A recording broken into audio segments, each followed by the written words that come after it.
Lo mkhathi wakosikweni uNkazimulu, izindaba ziphakeme ukuphuma ihalo, izigaba zifuna ukukhupha uphawu, impiluleke. Kodwa wena ususofaka umthombo wethu, ubethi sibethu, ithi ubethu, ithi sibethu, ithi sibethu, ithi sibethu, ubethi sibethu, ubethi sibethu. Ikusasa lakho liyashina njengombengo, kuhle uma uziphatha kahle, ube hlongo. Abanye bazokhangelela ube ngumfanekiso, ulithemba kimi, ulithemba lo mama ofisayo uphumele, ofisayo umphumele.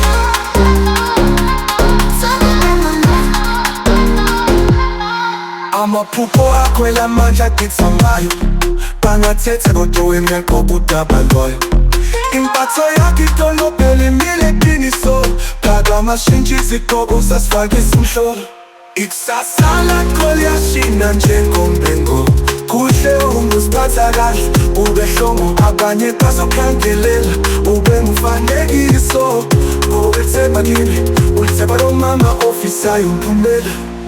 Imisebenzi yakho ingaba njengomethambeka yolwandle, lodada izimfihlo zamandla ezinhlobo nhlobo. Qhubeka, hambisa isibani njengembani, uzokhanyisa ubumnyama njengosuku olusha lwehana. Umenjaba thakazelayo, aqishe elokishini, wena umakade bona wabehlula amaphupho abashoneleyo. Lenza ukwenzeka kuba umfanekiso ezindlela ezinhle, inkanyezi ezulwini, indlela ekhanyayo ihleliwe.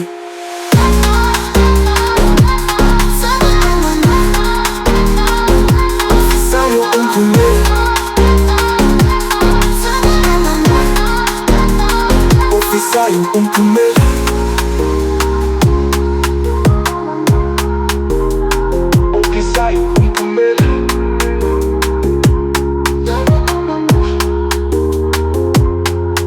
Imisebenzi yakho ingaba njengomethambeka yolwandle, lodada izimfihlo zamandla ezinhlobo nhlobo. Qhubeka, hambisa isibani njengembani, uzokhanyisa ubumnyama njengosuku olusha lwehana.